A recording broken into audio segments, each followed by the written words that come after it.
Well, well, well. Color me surprised. I was played like a fool. What's up, guys? That guy with a pencil here. Fun fact, I do mean to have it on me and keep it on me at all times. Here's another fun fact. I think Gege picked up the pen, took a lighter, lit the pen on fire, and then put it straight to the page, because this chapter was some gas. This reminds me of that peak early JJK. I definitely think Jujutsu Kaisen took, like, a narrative direction. Not a bad one at all. I actually really like the Culling games. Like, especially after I really like Culling it. But, like, it took a narrative direction that was a lot different from the early narrative, just based on, like, the difference in structure and the grander scale of the plot and the scale of the villains that we were fighting. Like, a lot of things changed. And now that we're back to the smaller scale of Jujutsu Kaisen, this feels a lot like early JJK in a way that I didn't realize I missed until I read it. And man, was it some straight gas. And speaking of straight gas, if you want to check out the 25-minute live reaction to this very chapter, which I do heavily recommend, you can become a patron for as little as $1 a month. You can become a member for as little as $3 a month to check out the 25-minute live reaction to this very video, this very chapter. But of course, enough glazing the chapter without actually reviewing the chapter. Let's not waste any more time. Let's hop right into chapter 4 of Jujutsu Kaisen Modulo, which is known as The Boy Who Kept Repeating. Moru is an alien. And of course, they both immediately respond with, "We know," which is just very funny. Like, notably, I don't even expect how the Sumerians expected Moru to hide that fact. Like, notably, if he ever... I mean, I guess maybe they assumed, right? And there could be layers of this. With the clear mind games that the Sumerians are playing with humanity. Like, there could be layers upon layers to this. But the most basic assumption to make is that if Moru were ever forced to reveal his powers or get harmed in any serious way, then it wouldn't matter. Presumably the two Jujutsu sorcerers that were with him, Yuka and Tsurugi, would already be down for the count. Thusly, no one would know outside of those who they already clarified to know about the Sumerians. Thusly, it wouldn't really matter. Or second, they wanted Moru to end up revealing that he was an alien. Because note, in this, they cover it a little bit in the chapter, considering obviously they're getting the clarification and the clearance for this. But it's clear that to some degree, the Sumerians, despite hearing about this and knowing about it, they don't seem to blame the sorcerers, at least not seemingly. In fact, let me read the whole page. Moru's an alien. We know. Oh, so you can talk about it now. We weren't supposed to tell you two that Moru is an alien, a special envoy from the Sumerians. But the Sumerians reported to us that Moru himself let it slip that he's an alien. Oh, that. Oh, so the intel embargo's finally been lifted.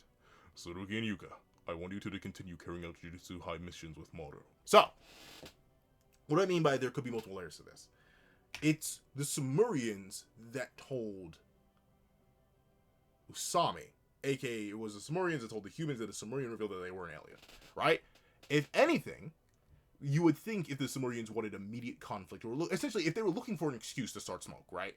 They would say that the human sorcerers were so incompetent that Moru had to reveal he was an alien by releasing enough cursed energy, or whatever they call cursed energy, because we do know in this, like, thanks to this chapter, the Sumerians do have different terminology for the powers and abilities that we recognize from the original series, which I do think is great. I love learning about different cultures and learning about what different things are called in different cultures.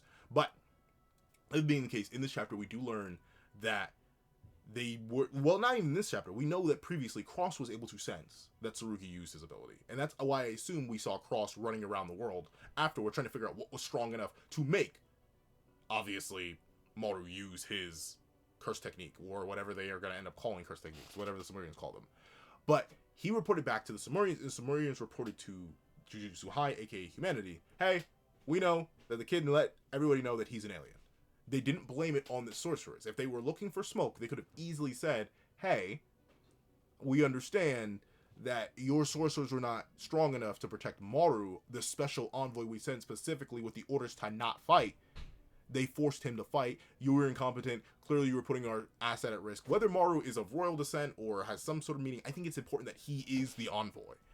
So, he clearly has some level of importance. Heck, his twin younger brother was spotted with the king of the Sumerians, or at least their leader. King, leader, it's been debatable. But regardless, clearly he's of some sort of importance. So if the Sumerians wanted smoke, they could have used that as an excuse. Hey, Cross reported in, humans sucked, we have to take over, because clearly y'all just ain't doing these things right. Our prince or whatever was in danger. However, they didn't. They blamed Moru. and they're like, Maru revealed he was an alien, and that's why Maru seems embarrassed about it.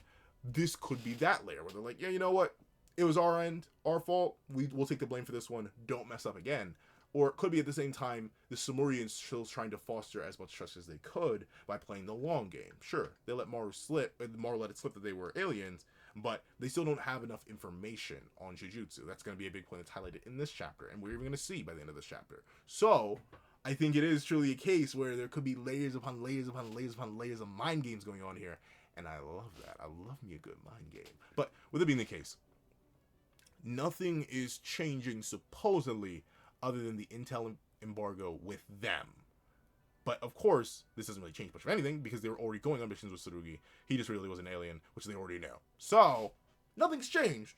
But clearly, information is being shared and leaked and danced about. And that's even a point in this chapter. As we see,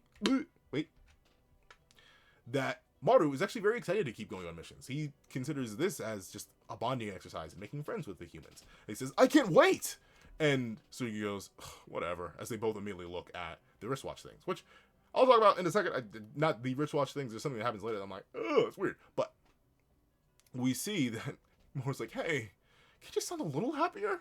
Like, am I really that bad a guy? Like, why y'all do this to me? And I actually do feel bad for Maru. Like, he does not deserve it. He's such a sweet guy. But would that be but so far, who knows? Maybe he's evil. I'd highly doubt that. Maru does seem like a genuinely good person. But let's see. Tsurugi, the Samurians' goal here is probably recon. And that's the big thing, right? The reason they probably didn't flip this on the humans is because they want that extra layer of information. And ultimately, the best way to do that is to use their envoy. And as long as their envoy keeps getting information, that's fine. And as long as he's still alive, that's fine. Ultimately, if anything lethal were to happen to Maru, like if he came back with heavy battle damage, we don't know if Maru has RCT, and I highly doubt he does, then that'd probably be enough excuse to be like, man, darn the recon. Throw the Sugata level king at him, and then go booga bonkers. Samurian's goal here is probably recon. Even if they understand the language, it's not easy to collect information about Jujutsu. Sorry I didn't tell you. Aliens bow their heads when apologizing too? Which, I do wonder if that actually is a part of Samurian culture, or if that's just an adopted part of Japanese culture. Because obviously they know the language, they may know at least some of the customs. Like, I don't know how the Samurians got the information on the language, but like, very, very possible that could be the case. But I also do want to hear some of their native tongue, or at least like read some of their native tongue, because actually I'm not going to hear it. But with it being the case, you see that Usami admits, and even my position, I can't exactly go digging around when it comes to the Samurians. So, I want you to find out every detail you can about Maru, no matter how small. So once again, we're in this very cool, like, it's weird to say, like, subterfuge and information game, because obviously the whole point of the manga on, like, a metatextual level is for Maru, Yuka, and Tsurugi to all become great friends. Obviously Maru and Tsurugi, or no, Yuka, Tsurugi, and Maru should become great friends, but very simply, Maru becoming great friends with them. They're already siblings, and obviously them healing their sibling dynamic is also very important, but in the grand sense of this super scheme of the narrative, it's the connections between Samurians and humans that need to be highlighted, right? And that's what last chapter was about. And shout out to everybody who pointed out the guy who just doesn't have enough synapses firing up here. The reason it was a tiger, the reason we saw a baby tiger, and we saw a big angry tiger, it was literally meant to be Sukuna and Yuji. It was like a parallel to Yuji, the tiger of West High, him having a future that could be raised right as long as he was raised properly, aka Osaka being the grandfather of Yuji, and then the old tiger being the mean old grizzled Sukuna, who was betrayed and abandoned and no one cared for him, and thusly he went crazy booga bonkers and evil. So I do like that. Very, very good stuff. Very, very good stuff. Thank you for everyone to point that out. I am not the smartest. I bet I'm going to miss something very, very similar in this chapter. So I greatly appreciate you helping brother out. But speaking of helping a brother out, we do see that we are playing these information games, these mind games. We're like, they're still dancing about. And notably, unless it's revealed that there is another Six Size user lingering about, or like some of the incarnated sorcerers stuck around, or like unless there's something, right now humanity's at the biggest disadvantage. Because while we were calling them frauds for it, every single top tier is gone. The only one who we don't have like concrete like confirmation are gone is like Hakari, who at this point would be older than Yuta was at the point of his death. So how viable he is in combat is unknown. And then maybe Yuji. But even then, the only reason I'm not saying Yuji is like 100% confirmed gone is because we didn't see it, and two, he was just a guy. He doesn't know if Yuji's running around in the shadows still. Maybe just not doing anything. Maybe Yuji's one of the higher ups now. Who knows? Because the higher ups do get mentioned in this chapter. So like maybe Yuji is still around, but he's not combat viable essentially. So right now the Samurians have all the advantages, and maybe they're just trying to figure out how big of an advantage they do have because they just don't know. They don't know the scale of what Jujutsu High and just the Jujutsu world has to offer, and for good reason, because the scale is a whole lot smaller. So right now, the humans need as much information on the Sumerians because they can clearly tell the Sumerians have the advantage, and they need to play at the idea that the humans have cards that they're hiding, even if realistically, from what we know of the narrative, who knows, maybe different. We don't know the upper limits of Usami himself or what other sources are still lingering around, but essentially, it's a game of who can wave around the bigger stick and who can pretend their stick is bigger than it is. Essentially, think of it like the Sumerians have shown at least one of their big sticks. They've shown the king. The king is apparently Sukin level on his own, right? Like they swung their big stick. Whether or not that is all true, whether or not that is their only big stick, we don't know. But right now, humanity is casting a shadow of their stick at a specific angle with the right lighting to make the stick look much larger, or at least attempting to, in order to make sure that the people with the actual big stick don't come swinging. Which I love that. I love that humanity is put on the back foot here, like the humanity was on the back foot against curses. Kind of, sort of, though admittedly, sorcerers are kind of going crazy on curses. That's why we ended up fighting a whole bunch of sorcerers by the end of the series and not actually curses. But with them being the case, with this being set up, it's clear that Usami trusts Tsurugi to retrieve this. And Tsurugi even goes with it, to a degree, as he remembers the conversation he had with Maru, presumably the other day. Should you really be telling me all this? And Maru admits, not at all. I appreciate it if you kept it a secret. And Tsurugi says, got it. Which I wonder if he's saying got it to that memory, as in, like, he's not actually going to spill too many beans on Maru as much as he finds out. Or if he's saying got it to Usami, as in, I'll get as much information as I can. Even if I am starting to trust this guy. And we see that Usami goes, very annoyed. And notably, Mino, this guy here, says, there's nothing we can do. Those were the conditions for the higher-ups for assigning them the mission in the first place. I know, but it's frustrating that I can't go along with them. Hurry it up! Zip it. So, Usami's not allowed to go on them with missions. But Mino is. But as we'll find out, Mino can't fight, though. So I am actually very interested to see Usami in action. I feel like we're going to be... Is he the strongest? Probably not. But who knows who the strongest is. Maybe he is the strongest right now. Maybe he is the Gojo of this generation, even if he's way lower than actual Gojo. But I'm interested to see Usami fight. Clearly, by locking him off from missions, we're going to establish a point where he's either going to have to break that rule and go on a mission with them anyway, or interfere on a mission where they're going to need his strength, as presumably he is still stronger than both Yuka and Maru at this point. He's an adult, he has more experience, he presumably has a curse technique of his own, we'll see. But with it being the case, we get flashback to the title, The Boy Who Kept Repeating. Masayoshi, here! Masaaki, here! Masaki, here! And once again, the boy who kept repeating. And the teacher looks genuinely horrified as he calls out these names. Funnily enough, with how advanced technology has become in this universe, I'm shocked that we still have, like, chalkboards. Like, really? You don't just broadcast it from your mind, dog? Like, you communicate via your mind. But with it being the case, there is lore. Mino says, we've heard there's a student at Shuhei Elementary who keeps repeating the first grade. And this is the 3rd year it's happened. Your mission is to investigate whether there are any Jujutsu-related phenomena at work here. No prelim investigation from the cops. It's tough for them to step into cases like this. And I do love the little background details. Obviously, it was initially focused on the text, but then you get to see Maru taking his water and literally watering a frog who happened to wander around here. He's so very happy. So very trusting. So very innocent. Be shame if anything happened to him. But with it being the case, we see that Yuka says, oh, it's not just some kids who look alike? Which, it really does happen. Like, it is funny. And notably, I haven't run into my own physical doppelganger. But, like, I'd assume... It's hard to tell, though. I actually know what some of my younger cousins look like. But, like, right now, I have 2 other cousins who are essentially, like, just me in different fonts. Like, we all look very, very similar. And it's hilarious. Because we are all first cousins, but none of our dads look alike. Well, actually, no. I think their fathers look alike. My dad doesn't look like their dads. But... And we don't look like our grandfather. And none of us actually look like our fathers. We look like each other. We are all our father's kids, you know that, because we have DNA tests. But, like, legitimately, we're all our father's kids, but we look like each other more than we actually look like our direct lineage. Don't look like our grandfather, but apparently we look like our grandmother. I didn't get to meet her, but apparently, according to that, one of them is older, one of them is the same age as me. The eldest of us, he apparently got to meet her, and apparently we look like her more. And I've seen pictures of her, but I don't see it. But he said we look like her more, so I'm not sure if it's just, like, the one picture I have of her that I reference back to. But regardless... That is the case where some people do just look similar. I know there are people who've met, like, just literal, actual, straight copies of themselves in the wild. So, it is possible for kids to look the same, but it is very suspicious that's happening at the same place at the same time, with slightly different names. But, we see that Mino says, their voices and heights match, too. If their builds are similar, their voices are probably similar, too. Yeah, but kids' heights are all over the place at that age. Is it the same for aliens? And I do like how Yuka, who's not even given the mission to learn more about aliens, is just innately curious, which I would also be if I was talking with an alien. Let's see. Oh, it depends on the type. We Sumerians are a lot like you and Tsurugi. So, this, once again, it's your boy reading too deep in everything and ripping out everything he should and shouldn't. But, she asks, is it the same for aliens? Aliens as a broad term. But then Tsurugi explains, depends on the type, which already confirms that it's not just Sumerians and humans, there are other types of aliens. Right?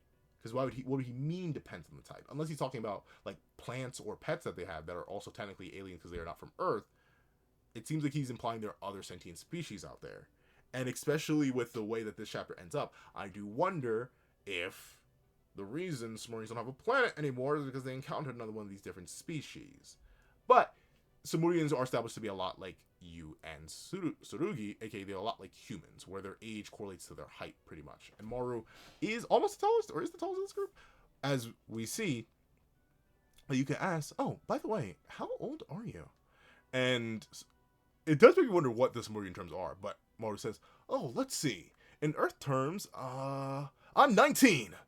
And naturally, the frog ribbits and hops away. And both Tsurugi and Yuka are like, I'm gonna pretend I didn't hear that. And Yuka goes, there's no way I'm gonna treat him like he's older now. Because, obviously, in most cultures, my own and in Japanese culture, you are supposed to treat your elders with reverence. And considering Tsurugi is 17 and Yuka is 16, technically he's 3 years older than Yuka and 2 years older than Tsurugi. So they should respect him. They should give him his due brain? What's the word I'm looking for? Brain? Synapses, fire. Reverence. Sorry, I don't know why my brain was refusing to come with the word reverence. But they're not gonna have his true reverence that he's earned by their culture. Because one, he doesn't know the culture, and two, they can't imagine that. And sometimes I understand that. I have people who are older than me that I look at them sometimes and I'm like, you're lucky I'm like hardline trained to respect you, because sometimes I wonder if you're dumber than me. I'm not that smart. But with it being the case, Maru doesn't get it at all and is very confused, but it's fine. As you can actually ask, so the big questions I have are, one, his parents, and two, his progress at school. And Minuo explains, well, the teacher did contact the student's parent, however... Hello, this is Suzuki. Oh, wait, no. Hello, this is Suzuki, the homeroom teacher for class 1-2. Is this the Takeda residence? Yes. Oh, great. I was wondering if I could talk to you about your son, Masaki. Yes, Masaki is my son. Did you receive the form I gave Masaki regarding the home visit? Yes, Masaki is my son. Miss Takeda. Oh, and that just hit me. Didn't click at all throughout the entire live reaction. Wait a second. Takeda. Hold on. I mean, obviously I know some names can be similar. How do I spell it? Takeda residence. Takeda.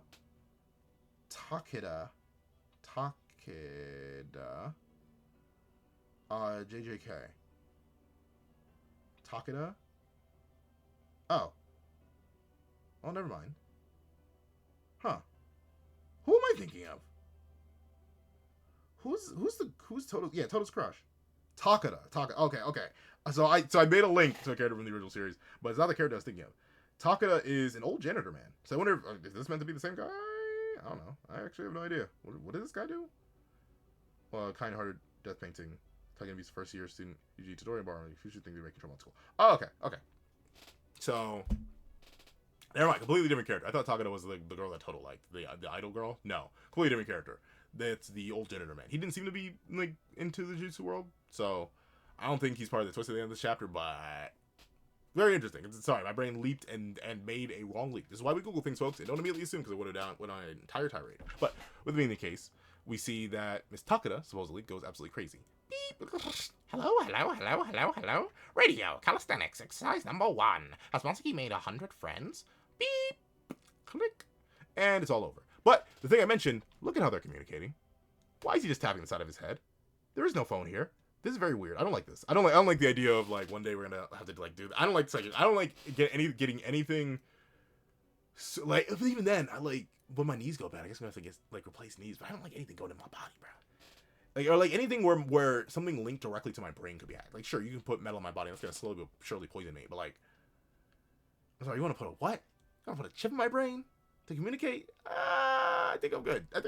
No, in fact, I don't think I will do that. But it seems like that's just common now. Like, this guy isn't talking on the phone. He's tapping his Wi-Fi router and just loading that out. But of course, everyone except for Maru is very concerned here, as he doesn't know what it means. But both Yuka and Tsurugi are like, huh? What the? And naturally, Maru only focuses on what he wants to hear, because, you know, he's very innocent, very naive. He says, but did Masaki make 100 friends? I really want to know. And naturally, Yuka's like, can you shut up, you idiot? And we see that Mino explains, as for the second point, for the past 2 years, the student with the same face transferred out and disappeared with their family just as they moved up to second grade. Every year, the student's face and address are exactly the same, but they have a different name. Oh, well, that settles it, right? What do you mean? And notably, you're right. They were right. I thought they were talking about mind games and I was playing like a fiddle. Like a fiddle. I don't even play the fiddle, but I was playing like a fiddle. But while Maru's confused as they all come to a consensus, Maru asks, what do you mean? And Tsurugi says, he's saying he thinks some curse user takes the place of a random kid who enrolls in the school each year. Yep, and they'd be killing the families too. Which, as Mino says, it seems likely they're picking up targets to be using a rental property for families as bait, but we haven't been able to track down the landlord yet. Gee, I wonder why. The scariest thing here is the carelessness of it. If a curse user is behind this, there's no rational thought process going on here. We're calling it an investigation, but there's a very good chance you could end up going head-to-head with a curse user. I'm pretty useless in battle, so don't get your hopes up. Yeah, we know. We never get our hopes up when you're involved, Mino. Which, crazy, but indirect Usami glaze. Like, they get their hopes up when he's involved, seemingly enough. That's the implication here. But Mino says, hey, come on now. It's fine if I say it about myself, but it's rude when somebody else does. And that is true. Sometimes self-degradation is cool when you're doing it, but then other people do it. It's like, hey. It's like when you have that one friend you rag on, but then someone else rags on them and suddenly you want to beat the taste out their mouth. Like, yeah, hey, that's my punching bag. How dare you? But, you know, that does make sense. And notably, they were right. But we see that Yuka says, well, since we know the address, Mino and I will go ahead and check out the kid's house. And they both go off ahead of Maru and Tsurugi, leaving us with this duo again, which is very interesting. I do like this duo. Notably, in comparison to a lot of y'all who ended up really liking the Yuka and Maru duo, I actually call me a bit of a hypocrite. Or not hypocrite. Call me a bit of a contrarian. I actually liked the Tsurugi and Maru chapter more than like the first chapter of Yuka and Maru. I think it's because there was like slightly more antagonistic vibes, and guys being dudes was just hilarious to me, which you'll see with the context of last chapter. Meanwhile, the first chapter was just like it was good for Yuka as a character though. So I think I understand. I think Tsurugi is also my least favorite of the three characters, but I like his dynamics with all the characters. And that's weird. I think it's because he has like a more direct antagonistic dynamic with everybody. Not everybody, but like at least Yuka and Maru. It's not like direct antagonistic. Obviously, he cares for them, wants to protect them both, but he's a bit meaner about it. I like meaner characters and how they bounce off funny sunshine characters like Maru. And Yuka just isn't. She isn't that mean. She doesn't contrast Maru as well as Tsurugi does. But as Maru happily waves off to them driving off, we see that they ended up staking out the school itself. And Maru says, hey, couldn't we just sneak in during school hours? And Tsurugi admits, it comes down to a fight with the curse user. We won't be able to fight properly with kids hanging around. And Maru says, oh, good point. And I do like this. I like how they flipped roles. If you remember last chapter, it was Maru being like, hey, Tsurugi, don't do that. You're going to start a forest fire with your sword. And Tsurugi's like, oh, actually, yeah, you're spitting. And now it is Maru, with his naivete and experience in the Jujutsu world, and just the world in general, presumably, is put in a position where they could do something devious, they could do something diabolical, and he's ready and willing to do it, not thinking about the possible casualties that could be incurred if they were to actually fight directly there, and they just trace him for a little bit. But with it being the case, we see that the child, Masaki, walks out, and Tsurugi goes, there he is. And they track, a little time passes, and Tsurugi says, you're Masaki Takada, right? You got a minute. And I don't know about you, but you know what this reminds me of?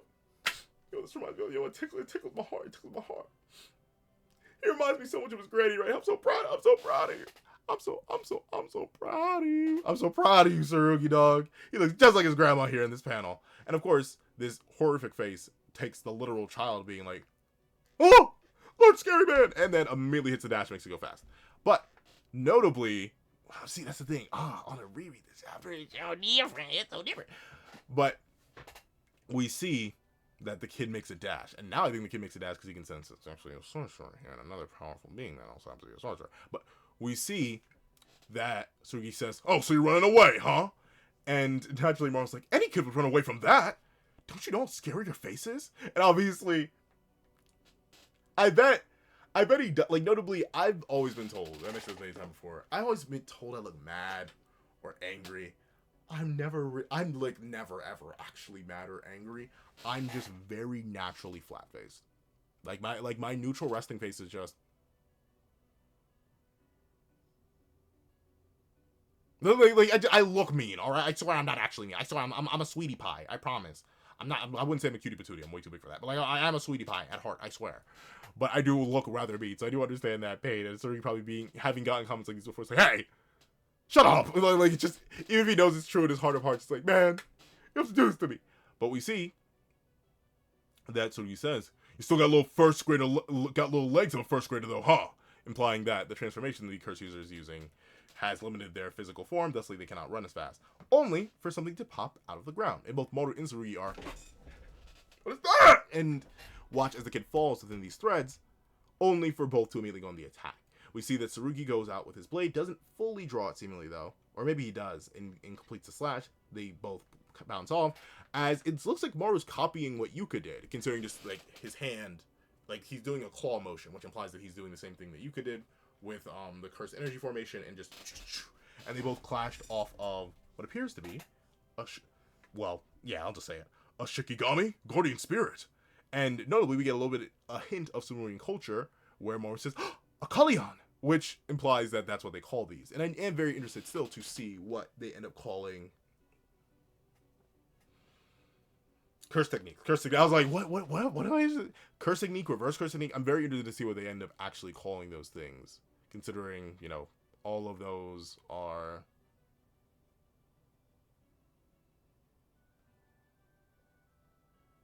I guess like they're all man-made terms.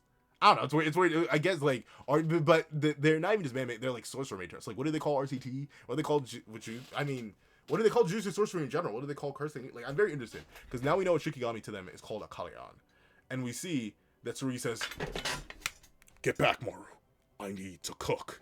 And of course, Maru's like, "Huh? You cook? But you don't even have a frying pan." And we see that Tsurugi says, "But it looks like Hosami's handling it. It's pretty clear the aliens are the ones calling the shots." And yet, which we know they are, because they are talking softly, but they carry a real big stick, and they're just swinging it around and helicoptering it around everywhere. But we see that Tsurugi says, and they're using Maru as a litmus test to judge human nature. Maru was worried about whether to use his technique or not. There's no way we can let him fight. I can't let him get hurt, no matter what. Right now, the hidden objective behind our missions is to get through this testing period without incident. Now, Tsurugi definitely is correct here. However, Tsurugi doesn't know when the testing period is going to end. He didn't even know Maru's age until he supposedly told him. And even then, we don't know how accurate Maru... Well, I highly doubt Maru's lying about it. But essentially what I'm saying is, Tsurugi likes to believe that not letting Maru fight and protecting him perfectly would be the key. But, honestly, it's actually kind of the opposite. If anything, now that they know, you want to see what the new limits are. You're now in a new spot. Like I said, nothing has changed in terms of information allotted. But now, test if Maru's able to do some things. He leaped into this combat as if he was meant to. Unless this is meant to be just him blocking off an attack here, it looks like he does a lunge through, both going for the attack and strike. Watch Maru fight. Watch how he goes without his curse technique. Watch how he invade. Essentially, limiting yourself to this mindset, Tsurugi seems smart because he's fearful of going to war with the aliens. As he says, right now, the hidden objective behind our missions is to get through this testing period without incident and avoid war with the aliens. But ultimately, you need as much information on the aliens as possible, and the only way you get that, especially in a combat sense, is by watching them fight. Ultimately, I think Tsurugi's goal shouldn't be to not let Maru fight at all and protect him perfectly, but should be to fight alongside Maru well enough that he sees what Maru can do and is capable of, and possibly get more information on his curse technique, get more information on his fighting ability, get more information just in general, just to figure out what's going on, how's it going on, and what the heck Maru and the Sumerians can actually do.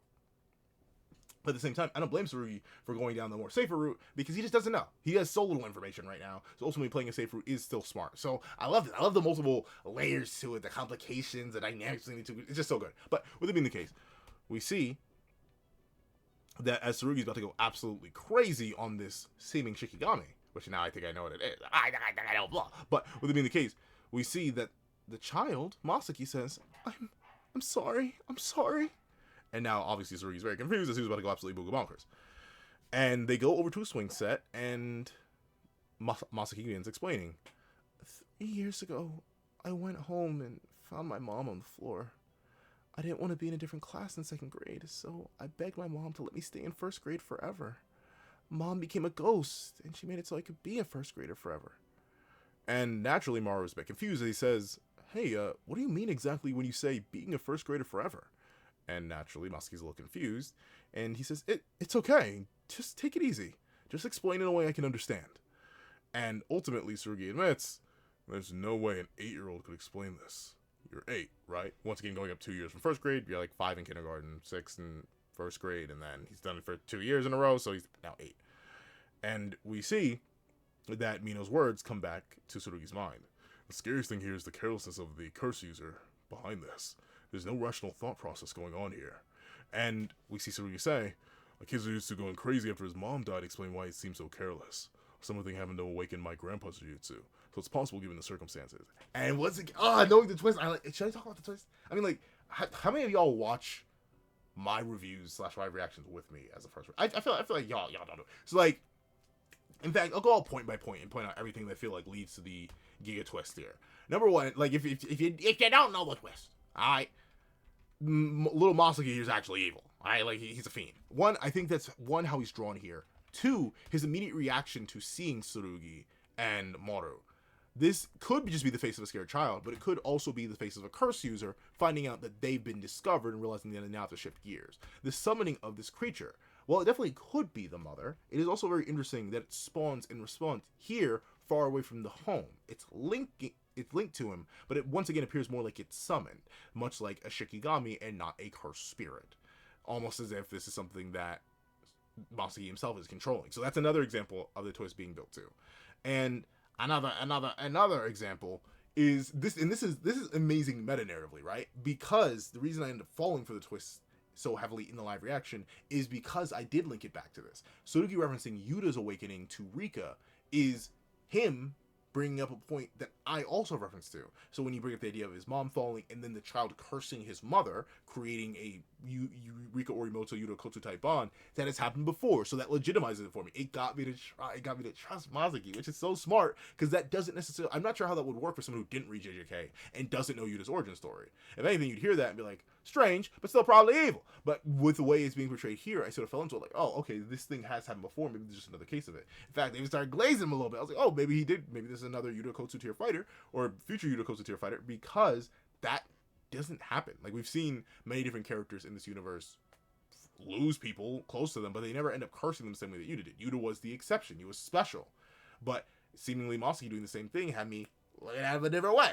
But, of course, we see that Maru goes, oh, wow. As in, he doesn't know if this has ever happened before, which does at least imply that something like this has never happened for Samurians. Them cursing each other like this isn't something that's happened. But of course, like I said, Yuta was very, very rare.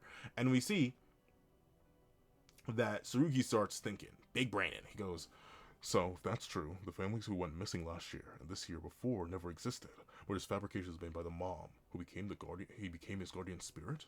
No, I'm assuming too much.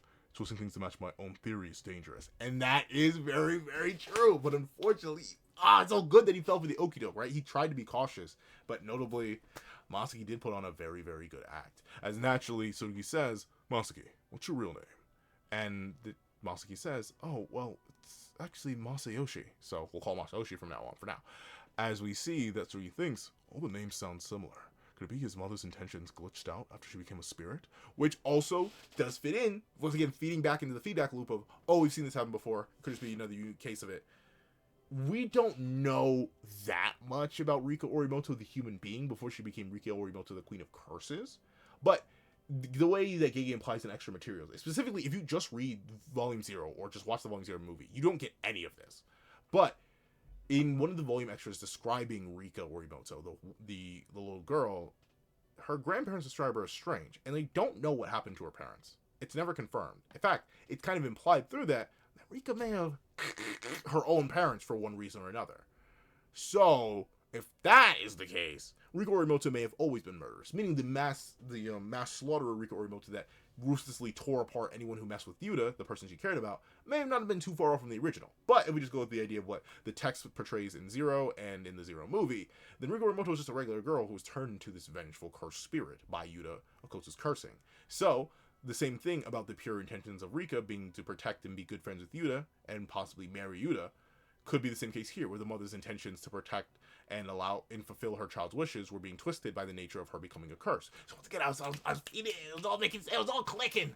I fell for the okie doke. I should have trusted Tsurugi. Tsurugi should have trusted himself. As we see that Masayoshi is asked a question. Can you take us to your house, Masayoshi? There's something I want to check. And remember, Mino and Yuka were also sent to go to the specific address provided for Masayoshi's home. And they do get there. And notably, look at see, and this is another thing, I wasn't paying, my synapses weren't firing, bro, because look at this house, the house that he supposedly belonged to. And Mino says, this is Masaki Takada's house. And Yuka immediately says, I've got a bad feeling about this. And we see they walk up the porch, or walk up the walkway, and notably, Yuka stops. She notices something, and says, Mino, I'm sure my brother and Mara will be here soon. Let's dig this spot up first. So, they go to dig up certain plants. And notably, she isn't the only one digging. I thought these things should have clicked with your boy. They should have clicked with your boy, but they just didn't. I'm just not that good. Maybe this chapter isn't so good with the sauce, but I'm just dumb because I wasn't actually reading as much as I should, despite being as active as a reader as I can be. But we see both siblings look on in horror at something. And very particularly, we see a certain root pulled out. It's Yuka who pulls out a root with a skull built into it. The plants that she uproots leads to a human skull being grown through. And Yuka says, just what I thought. And then we see these two at another location. Masayoshi's house. And Tsurugi says, guess this is his mother's body. You had no choice but to hide it here, huh? It's not like a child could carry it any further. And we see Maru ask, oh, did you bury her yourself? And this does make me wonder about Maru's own history, like his own ties to his mother. We don't know. But Masayoshi supposedly says, yeah. Oh, that must have been tough. And I felt for the okie doke to Maru. Gege, you're good with the sauce. As Maru says, oh, that must have been tough. You did a good job. And the child begins to cry and sniffle and asks, am I gonna get arrested? And that should have been a red flag to me too. What first grader knows about arrest? I mean, like, maybe you know about cops at that age, and he's 8, right? He's not actually like a first grade, but like, I don't know. Did 8-year-old me know about the concept of getting arrested for burying bodies? I don't know if I did. So like, that being a possibility should have been something that clicked with your boy. And notably, note how they're digging up at supposedly Masayoshi's home, but not only do we not see the skull that Yuka found, but we don't see Yuka and Mino here with Maru and Tsurugi. Weird, if they were all going to the same house, right? And we see that Maru says, no, of course not, right, Tsurugi? And ultimately, Tsurugi does admit, no, not really, if it was true. If he doesn't have a dad, Jujutsu Kaisen will probably take him in and train him how to handle cursed energy. And we see that we see that Masayoshi asks a question, but where would I go home to? And Maru says, oh, well, you'd go to Jujutsu High, which did actually become the home for Yuji Todori as well. So you have seen a similar, we've seen so many scenarios similar to this. We saw it with Yuta as well. But we see Masayoshi asks, but what about my house? I can't come back here? And Maru, once again, giving us a little juicy hints of his character and obviously what happened to the Samurians, says, you're right. I know this is difficult to take in, but actually, I don't have a place to call home either. All the familiar faces around me, and my home that was filled with memories, I lost all of it. and I don't think I can ever fill in the hole that's left. Which is very nice, because, we're talking about digging and possibly finding dark secrets that were buried in the home that was lost. Very interesting. I wonder how this all portrays back. Like, there's so many layers to this chapter. I feel like this chapter is gas, but am I glazing too much? I'm not sure. I'll post a review and I'll see. But let's see. I don't think I can ever fill in the hole that's left. Not until I become someone's neighbor, that is. And naturally... But see, that's the thing. How do you know about getting... And that should have been a red flag, too. How do you know about what getting arrested is for your crimes, but you don't know what a neighbor is at age 8? I knew about neighbors, like kindergarten. Before that, probably. Well, what's a neighbor?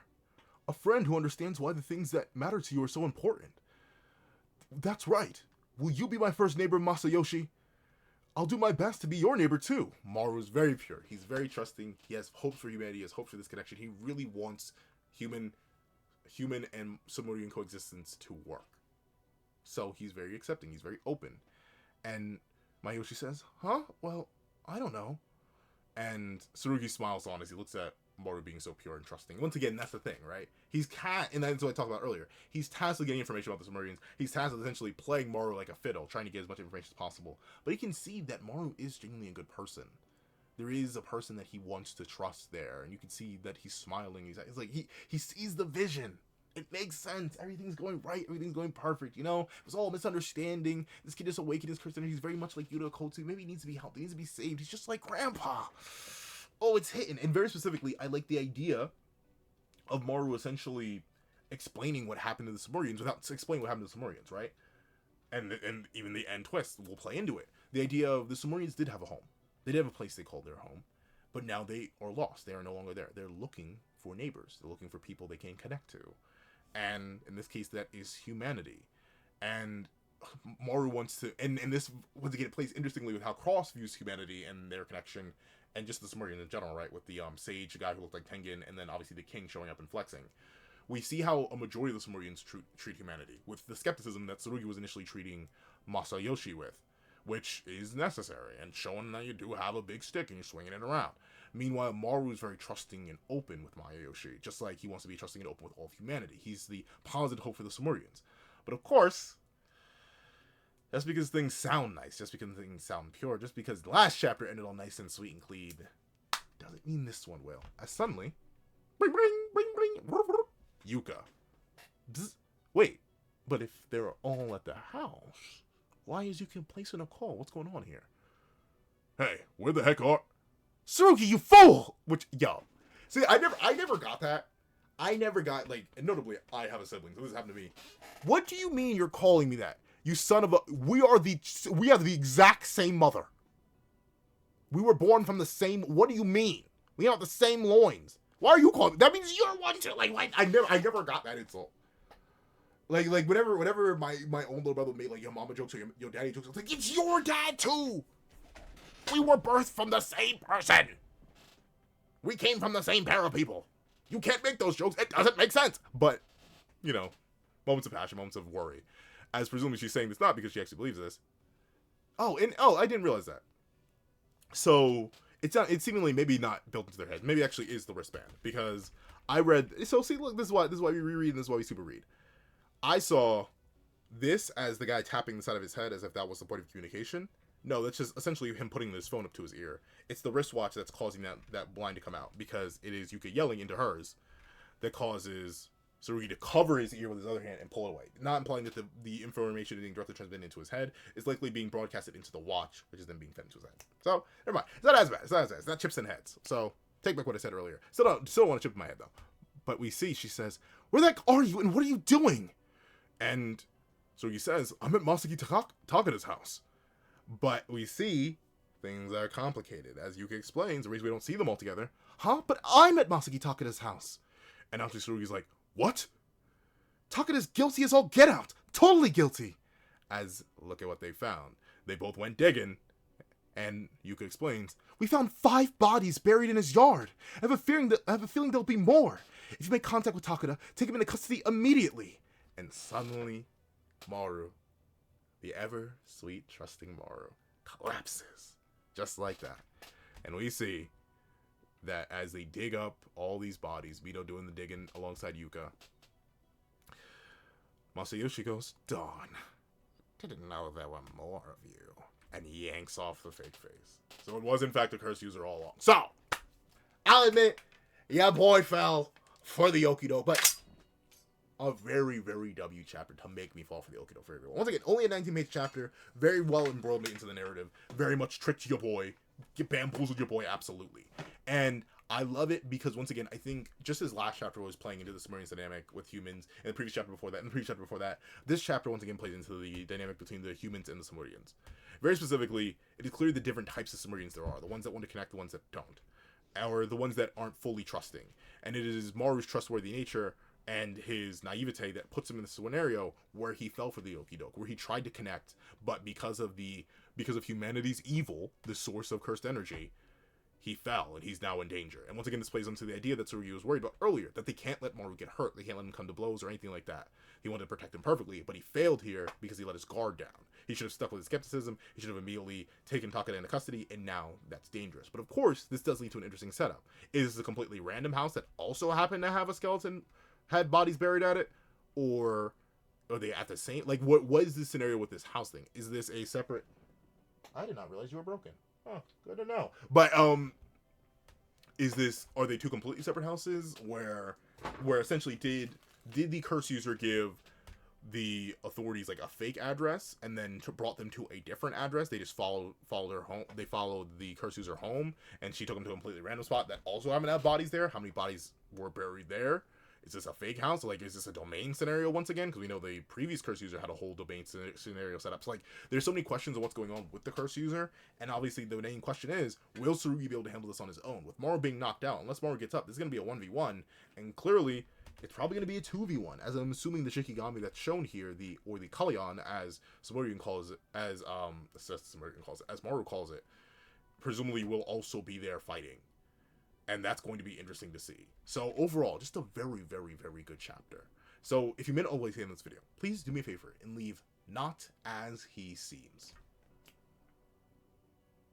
That's a Gravity Falls reference. I was like, where did I get that from? But "not as he seems" in the comment section down below. If the thing is what you're watching, remember to leave a like, share, comment, and subscribe. Make sure that notifications post so you don't miss out on. Oh wait, before I do that, the reason I say this could play in the Sumerian spot even further is what may have led them to the scenario where they now need to collaborate with humans and lost their original planet is because they were trustworthy. Maybe let another species into their planet, because we do know there are multiple different types of aliens, and those multiple different types of aliens could have come back and done something to their planet, done something to them. And it is that led them to the scenario that they're in now. As we know, there are different types of aliens, and it seems like they may have been trustworthy in the past before, and the reason they aren't trustworthy now is because of what happened before. So, there's that. But, I want to thank you guys so much for watching. If you made it all the way to this video, please leave, not as it seems, in the comment section down below. I want to thank you so much for watching. Please remember to leave a like, share, comment, and subscribe. Make sure that notifications so you don't miss out on any videos that come to the channel. Also, you want to have a page down below, use me for as low as $1, get a $1 month. Things like exclusive videos, other content, and more. You also now become a member of the channel for as low as $3 a month to get some of the same perks and more. So those perks include the 25-minute live reaction to this very chapter, and variations of all my videos. And if you become a $12 patron or a $12 member, you can order whatever video you want. Also do a link to my Ko-Fi down below, where you drop 5 minutes to a short video, 2 minutes long video, or any beans at all. Any support is always greatly appreciated. Now, I'd like to thank you so much for watching once again, and I hope you guys have a wonderful day. This is that with the pencil, writing off.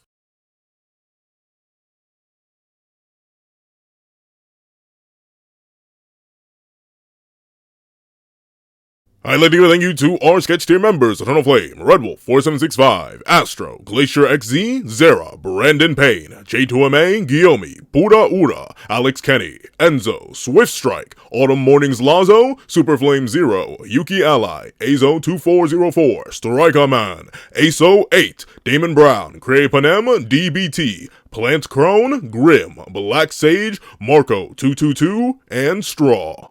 Then, I'd like to give a thank you to our line art tier patrons: Victor Raji, Dread Zoan, A+A, Kevin Encarnacion, Sean, and Midnight Lord 21. Then, I'd like to give a thank you to our Ingot tier members: Austin Wimberly Auchia, King RTX, and Shrimpo60. Then, I'd like to give a thank you to our digital art tier members: J Warrior and AZ Void. Then, I'd like to give a final big ol' thank you to our colored art tier patrons: Waki Munoz and Waki Munoz.